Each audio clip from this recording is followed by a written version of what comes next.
So we all thought one thing was gonna happen, but it turns out the little krill dog, he had it in him all along. That's right everyone, Dragon Ball Super the manga chapter 57 is here, and we all thought it was brown trousers time for all concerned here, but actually there are a few things that kind of happened that made things feel a little bit more chipper. If you all thought that Goku was just going to show up in time for the main event to happen in this chapter, then I'm afraid you were wrong. A little bit right, but mostly wrong.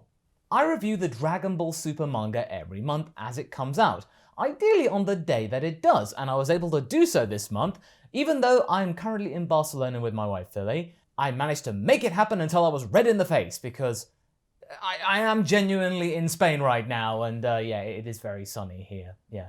I'm not just embarrassed by some things that do happen in the manga, particularly to one character. I'll get onto that in a moment though. But we're counting down the chapters of the Moro arc, quite possibly one of the most exciting stories in Dragon Ball of recent times. Chapter 57, Battles Abound. I mean, you know, it's a given in Dragon Ball, but I suppose it's not inaccurate. There are battles to be had here, but it's not exactly something you want to be shouting from the rooftops about. Hey, Dragon Ball, there's battles abound here! That's exactly what happens. It'd be not Dragon Ball if battles were not a thing, and then suddenly, there's gonna be a battle here? I did not see that coming. Where we last left off, Goku had still not arrived on the planet Earth, having to deal with an intergalactic battle of trying to figure out what kind of gears to use whilst trying to fly Jaco's ship in the middle of deep space. And remember, this is the guy who can barely find how the steering wheel works in an Earth car, so I feel sorry for anyone trying to traverse space around Goku.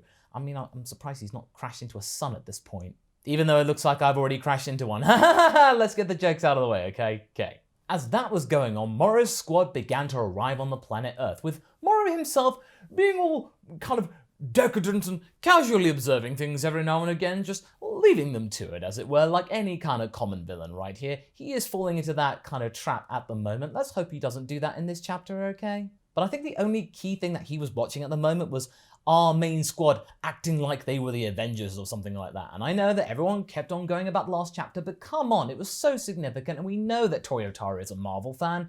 It'd be remiss of us to not even mention it. But it turns out the gang could do more than just that. Well, Yamcha in particular. He turned out to be the MVP of that chapter, and that shocked us all, quite frankly. Is this the renaissance of one of our favourite desert bandits in action? Well, I hope so. Even Gohan was thinking outside the box, not relying to Saiyan powers, but his own, in resulting in 7-3 being on the back foot. And then Androids 17 and 18 come in, proving that they're just as useful, if not more so. They're not just one and done like in the Tournament of Power, and 7-3 is practically up the Swanee, because he can't sense their energy. They have no energy. Regardless, things here have been set up for our heroes to do even more damage, so let's get to it. I will say that the first bit of Bulma setting up a TV on the lookout so everyone can watch, like in the old days of watching the Cell games on TV and things being broadcasted here and there, that was a nice touch going back to the past.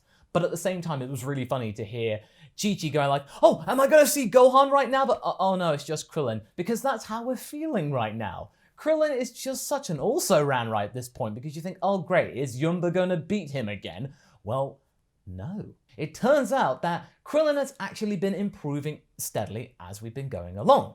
So, you know, the whole thing about the Kienzan being just a thing you just chuck along and you hope that it does some damage, but it actually ends up really, really being lame. But actually, it turns out to be even better now. Krillin has managed to make it even better, taking elements from Yamcha's Spirit Ball, being able to control multiple elements of it instead of just the one like we got in the Namek saga. Krillin's just there. You think, oh, he's thrown it. Oh, he's missed it. Oh no, it's coming right back at him. And there's multiple ones that Yumba's having to dodge. And then we get the classic little trope going back to the Saiyan saga with Nappa's cheek and precious modeling career being called into question right now.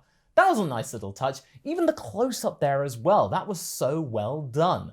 Actually using the heritage of the show. Very nicely done, Toyotaro.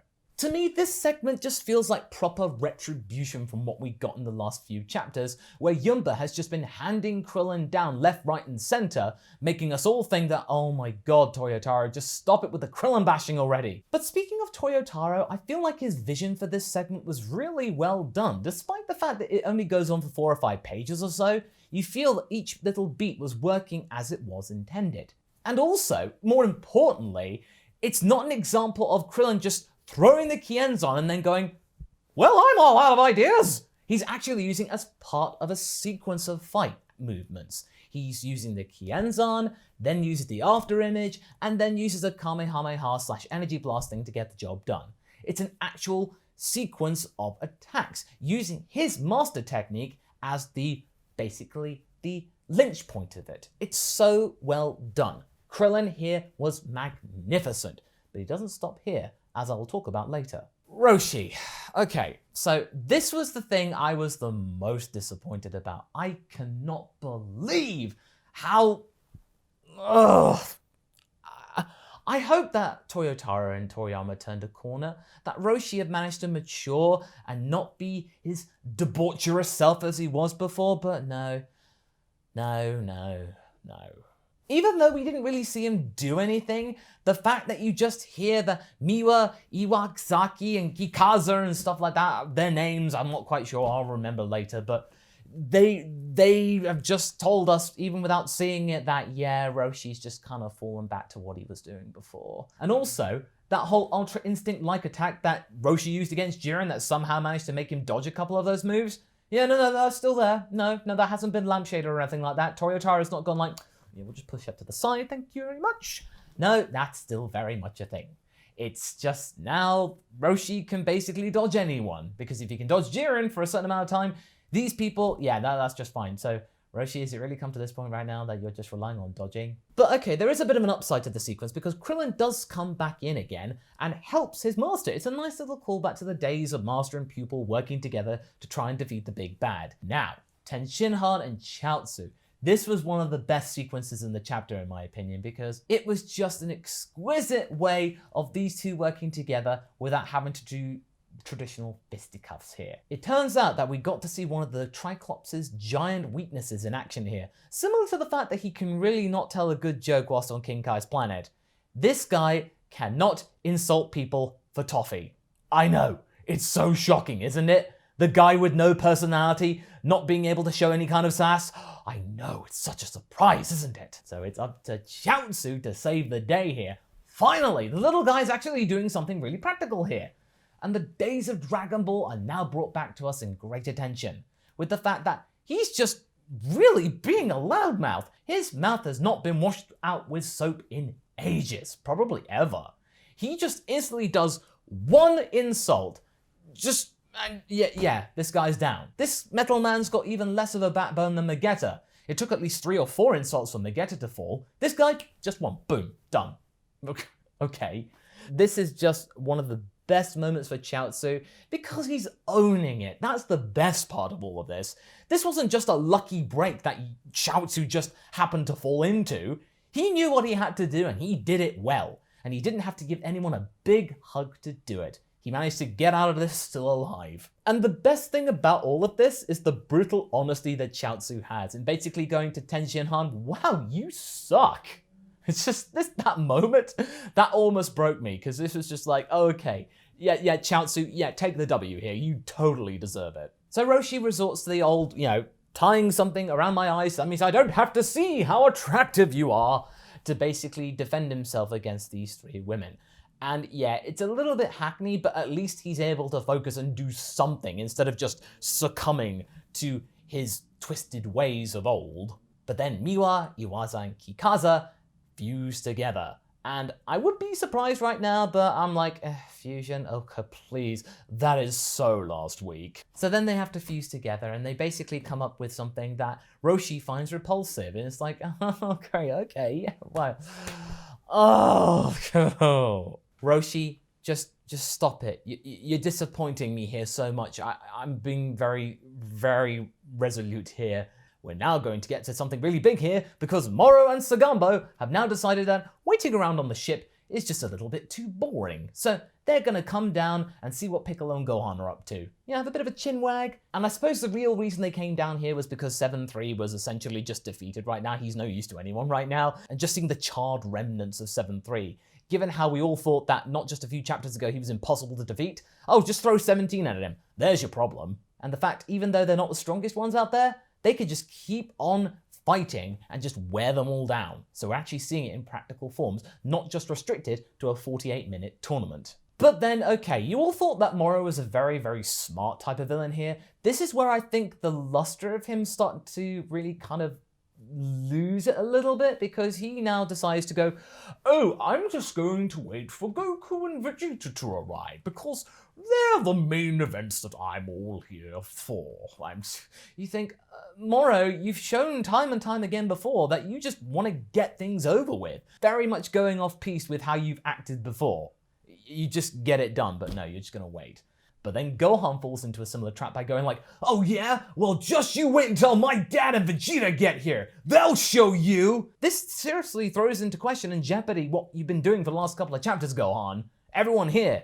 Yeah, no, this has just been buying time for Goku, but hey, I suppose at least you guys have not been waiting for Goku to arrive at the very least. I mean, that's got to count for something, right? But in another twist though, Moro seems to basically just be giving out his power like candy, because Sagambo then gets a huge jolt of Moro power and he loses his shirt, because that implies strength in Dragon Ball, as we all know. All the other fighters, that was the last bit before we get to Moro. Nope, Sagambo is actually doing something, and yeah, what is really funny to see is that everyone's just kind of like piling on Sagambo, just like, oh, one fighter's not enough. Oh, let's just add 2, 3, 4, 5, 6. It's something different, sure. It's actually making things still remain fresh, as it were. But in a way, this kind of reminds me of the whole Android 13 situation, why everyone was trying to work together with Vegeta and Piccolo and Gohan having to stop 13 for getting to Goku. But I'm afraid the biggest L of the day has to go to Yamcha, because yeah, all that power, that wasn't going to last very long now, was it? Because yeah, Yamcha has been bested. He's still in there,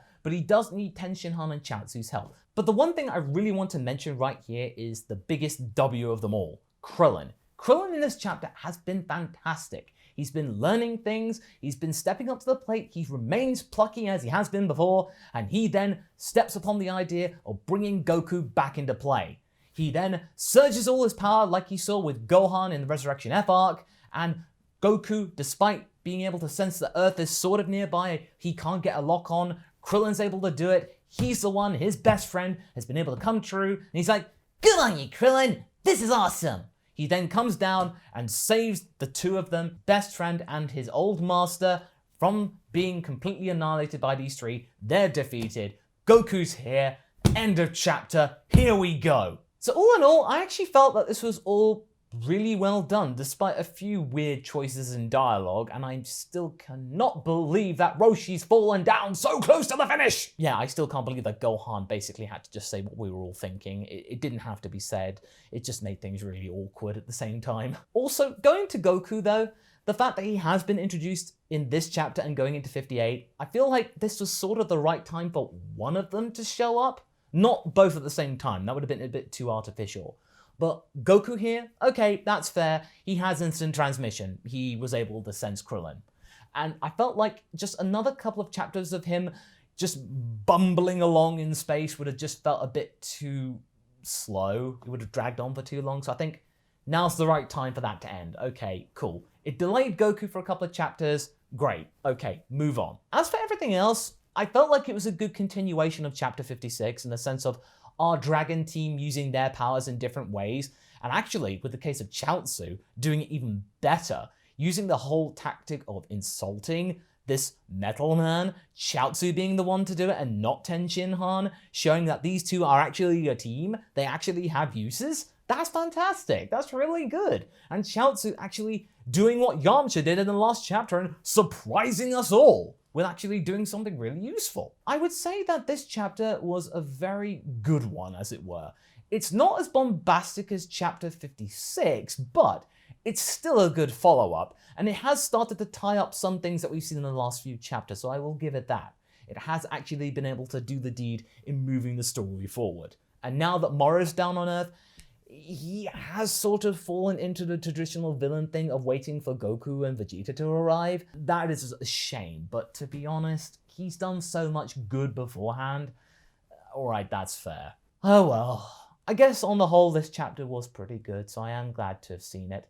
and have actually taken some time out of my vacation to do so. It was definitely worth it. So thank you all so much for tuning into the review of Chapter 57. Tune in next month for Chapter 58's review. I hope you're all having a good day, and I will see you in the next video. Catch you later!